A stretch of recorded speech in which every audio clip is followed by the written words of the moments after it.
In the future, there will be a vibrant, self-sustaining human civilization on Mars. The high road to Mars is one built on a foundation of gracious professionalism, the bedrock ethos of the first robotics competition. The earthbound dreamers of today, who are working to open the high road to a future Martian civilization, are the ancestors of tomorrow's Martians. I'm Phil Turek, one such ancestral Martian. Look at what I'm trying to do by creating simulated Martian cultural ambassadors to act as positive social influencers to somewhat depolarize society here in the United States. Imagine how much even better it would be if the United States were to bring real Martian ambassadors here.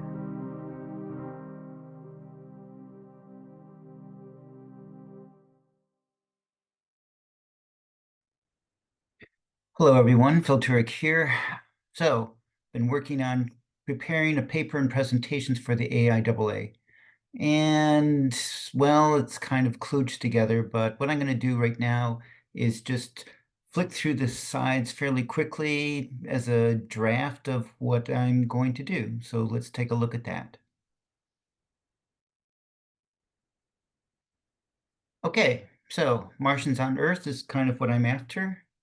And let's see.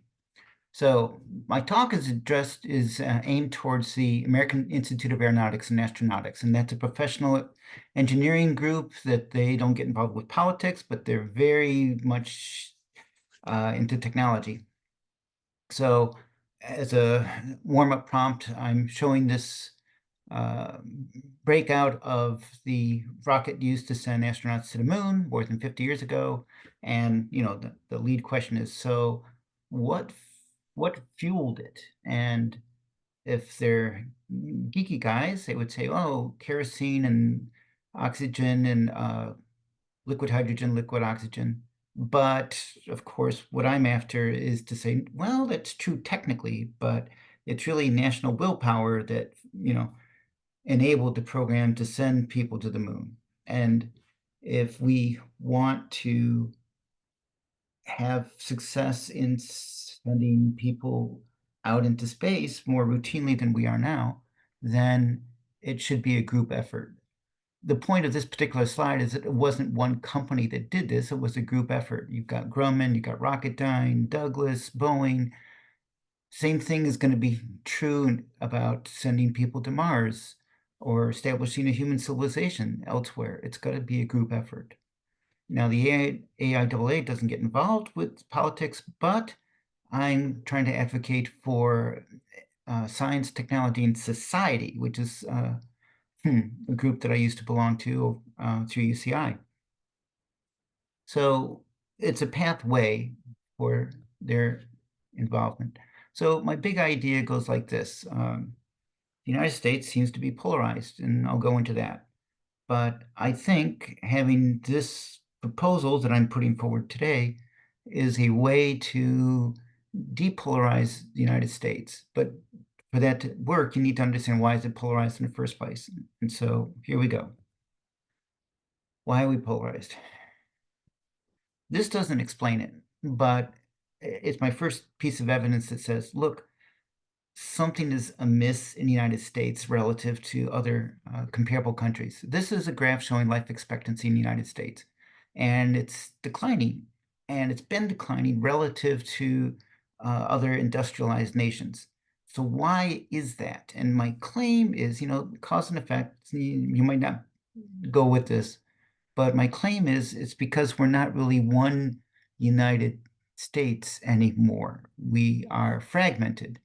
And it begins with Zelensky's doctrine here that says, if you have a small group and they're vibrant and self-sustaining, they're going to dictate what the culture is like for centuries afterwards. This is a map produced this past, last summer by a group called the Nationhood Lab, showing with a resolution down to the county level, the different cultures and social customs making up the United States.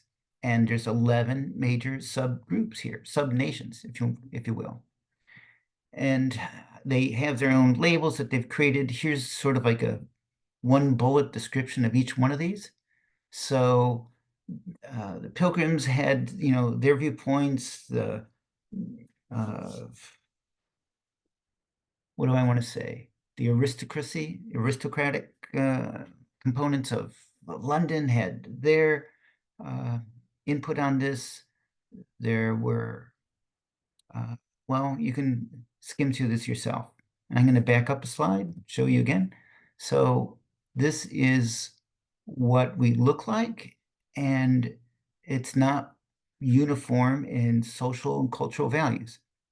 It's, heterogeneous. And what we need is the United States to actually enable uh, robust planetary expansion of our species. That's what, would like to do. So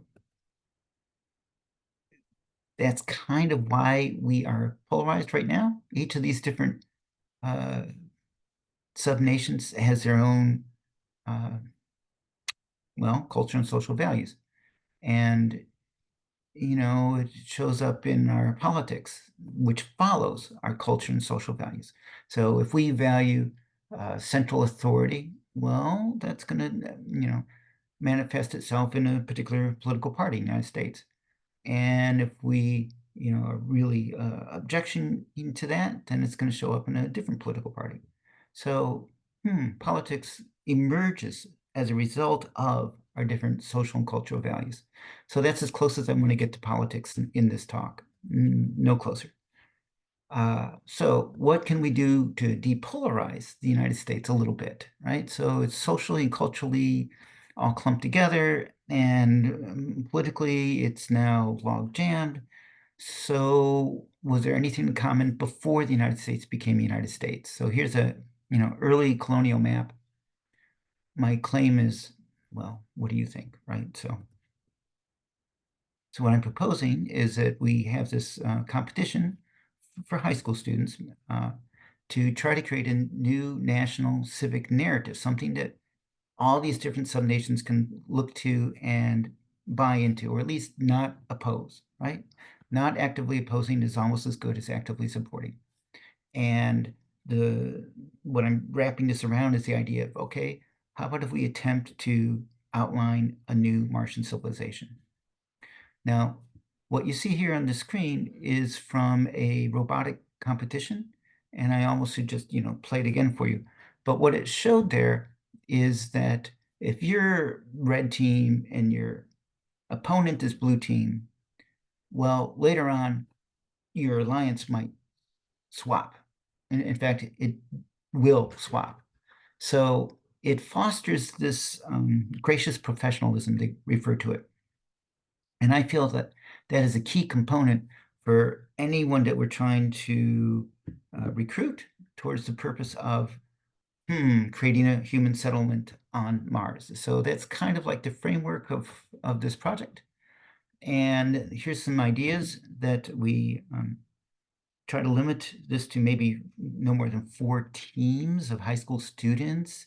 And we try to get them balanced and we try to have them incorporate positive cultural features from all these different subnations. Do a presentation, score it. Now, who do we recruit? I mean, not just saying high school students, but look, there are societies already in the United States. So there's the Mars Society, there's the National Space Society, there's the Students for the Exploration and Development of Space, and there's the Future Farmers America. Oh, so recruiting from those targeted groups, I would advocate. But wait, there's more. Why am I talking to the IAA?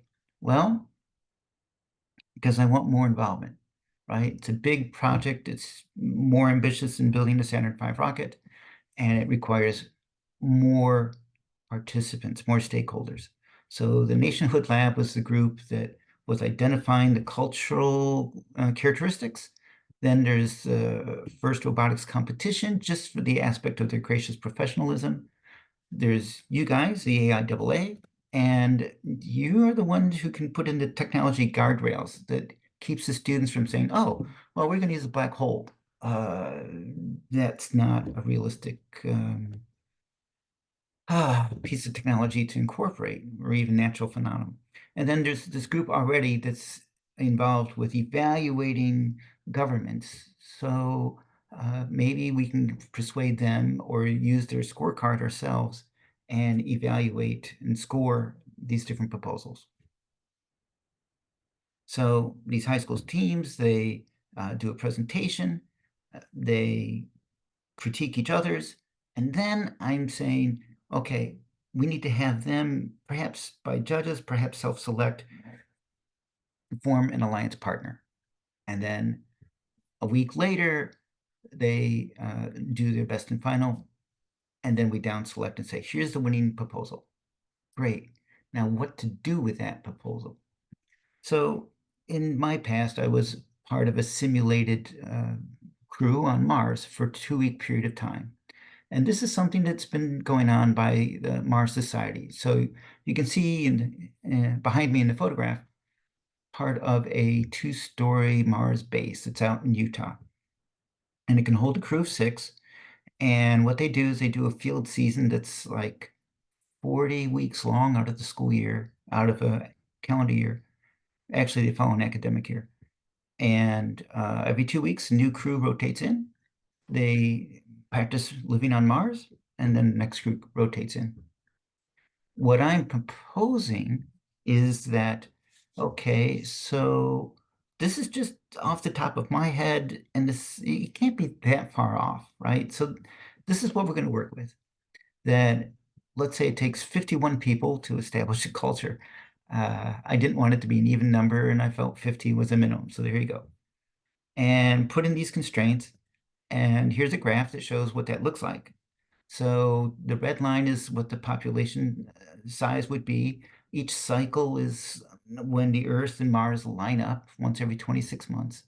So in principle, then, in just 18 years, from the first time that we have settlers on Mars, if it's a vibrant, self-sustaining civilization, then in just 18 years, I'm saying the Martian culture will be germinated, will be established.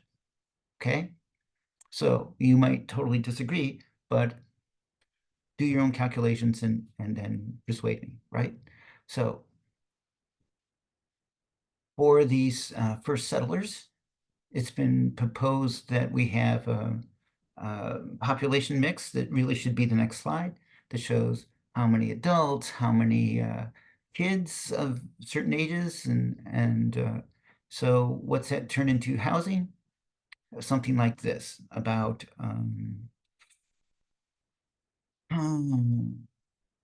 call it 4,100 square meters. Positive cultural traits, cultural foods, and 60 weeks, AIAA, do this, do that, here or there, incorporate this, incorporate that, technology, this, scoring, revise, iterate, references. That's the plan. Okay. Here's my draft. I'll see what my students have to say about that today, although they're not my students, just the students I'm working with. All right, have a good week. Hi, I'm Phil Turek, an ancestral Martian born on Earth in the previous millennium. Please help me to open the high road between Earth and Mars in 3 phases. First, learn some of humanity's positive cultural traits here on Earth. Second, model them in a simulated Martian settlement that is vibrant and self-sustaining. Third, go to Earth as positive social influencers to put the meaning of the word united back into the names United States and United Nations. Thank you for your help.